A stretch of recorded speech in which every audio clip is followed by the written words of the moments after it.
Bar council of India ने आज जारी किया है अपना AIBE का नोटिफिकेशन। AIBE के नोटिफिकेशन से रिलेटेड कंप्लीट इन्फॉर्मेशन हम यहाँ पर आप लोगों को देने वाले हैं। सबसे पहले मैं आप लोगों को बता दूँ, AIBE का रजिस्ट्रेशन सिर्फ वही स्टूडेंट्स कर सकते हैं जिन लोगों ने अपनी डिस्ट्रिक्ट बार काउंसिल में रजिस्ट्रेशन कर रखा है। डिस्ट्रिक्ट बार काउंसिल में रजिस्ट्रेशन अभी किया हो या 2 साल से ज़्यादा पुराना नहीं होना चाहिए, ठीक है। और अभी तक जिन भी स्टूडेंट्स ने अपना डिस्ट्रिक्ट बार काउंसिल में रजिस्ट्रेशन नहीं किया है वो अपना रजिस्ट्रेशन कंप्लीट कर लें, क्योंकि AIBE का फॉर्म भरने से पहले उसकी रजिस्ट्रेशन प्रोसेस पूरी कंप्लीट करनी होती है। उसका रजिस्ट्रेशन का नंबर भी AIBE के फॉर्म में जाता है।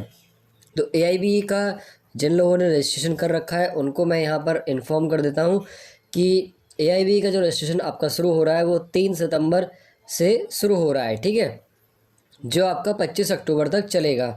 उसके बाद यहाँ पर जो लास्ट डेट दी गई है पेमेंट पे करने की वो 28 अक्टूबर दी गई है। करेक्शन आप 30 अक्टूबर तक अपना कर सकते हैं और इनका कहना है कि नवंबर 18 तक यानी 18 नवंबर तक आपका जो एडमिट कार्ड है वो रिलीज़ कर देंगे और 24 तारीख में आपका एग्ज़ाम हो जाएगा। तो ये सारी जो डेट्स हैं वो कई बार बढ़ाई जाएंगी। एग्ज़ाम जो है आप नवंबर मान के ना चलें, अभी आप मान के चलें कि आपका जो एग्ज़ाम होगा वो फरवरी मार्च में होगा। तो आप लोगों के पास काफ़ी टाइम है। अगर आप लोगों ने अभी तक अपना AIBE का रजिस्ट्रेशन कंप्लीट नहीं किया है या अभी शुरू ही नहीं किया है तो उसको अप्लाई कर दें।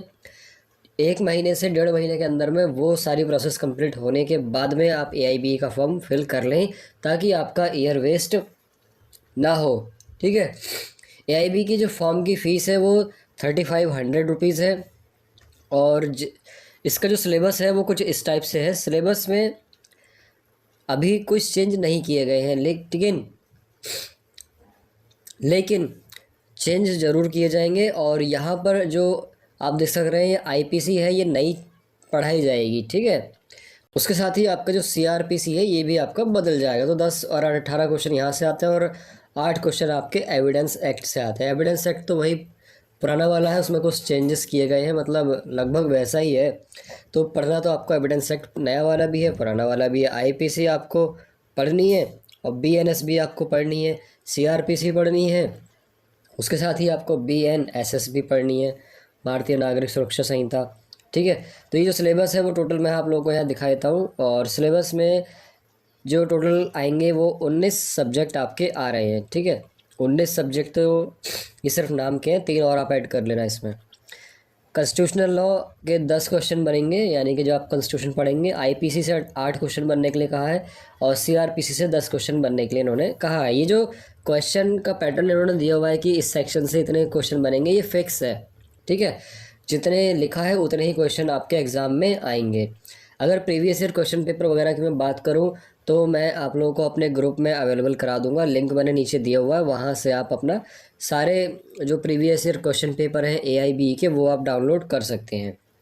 CPC का यहाँ पर 10 क्वेश्चन बनेंगे, एविडेंस एक्ट से भी 8 क्वेश्चन आएंगे, ADR से आपके 4 क्वेश्चन बनेंगे, फैमिली लॉ दोनों ही पूछे जाएंगे, हिंदू और मुस्लिम 8 क्वेश्चन बनेंगे, पब्लिक इंटरेस्ट लिटिगेशन 4 क्वेश्चन बनेंगे, एडमिनिस्ट्रेटिव लॉ से 3 आएंगे, प्रोफेशनल एथिक्स 4 आएंगे, कंपनी लॉ से 2 क्वेश्चन बनेंगे, एनवायरमेंटल लॉ से भी 2 क्वेश्चन बनेंगे, साइबर लॉ से 2 क्वेश्चन बनेंगे, labour and industrial law 4 question देगा ये। और यहाँ पर लॉ ऑफ टॉर्ट 5 क्वेश्चन देगा, law related to taxation 4 question बनेंगे आपके, लॉ ऑफ कॉन्ट्रैक्ट आपके यहाँ पर 8 क्वेश्चन बनेंगे, और लैंड एक्विजिशन 2 क्वेश्चन आपके बनेंगे, और इंटेलेक्चुअल प्रॉपर्टी लॉ यहाँ से भी आपके 2 क्वेश्चन बनेंगे। टोटल आपके आएंगे 100 क्वेश्चन। और यहाँ पर जो आपको पास करने के लिए चाहिए होता है वो केवल, अगर मैं यहाँ पर बात करूँ जनरल और SC को, तो 45% मार्क्स आपको लाने होते हैं, यानी कि क्वेश्चन पेपर का अगर आपने 45% सही कर लिया तो आपका सिलेक्शन हो जाएगा, आपका COP जारी कर दिया जाएगा। वही अगर बात करें SC ST स्टूडेंट की, यहाँ पर केवल 40% पर ही आपका COP जारी कर दिया जाएगा, ठीक है। SC ST स्टूडेंट के लिए 40% की रिक्वायरमेंट है। यहाँ पर नेगेटिव मार्किंग कोई नहीं होती है, तो आप कोशिश करें कि ज़्यादा से ज़्यादा क्वेश्चन आप सॉल्व करें, ठीक है। लेकिन नेगेटिव मार्किंग नहीं होती है, इसका मतलब ये नहीं कि पढ़ना नहीं है, पढ़ना है तभी आप लोगों का ये पेपर निकल पाएगा। ये 45% और 40% जो है ईज़िली नहीं पहुंच पाते हैं वहां तक। बहुत सारे स्टूडेंट हर बार लाखों स्टूडेंट इसको भरते हैं और हज़ारों की संख्या में फ़ेल होते हैं।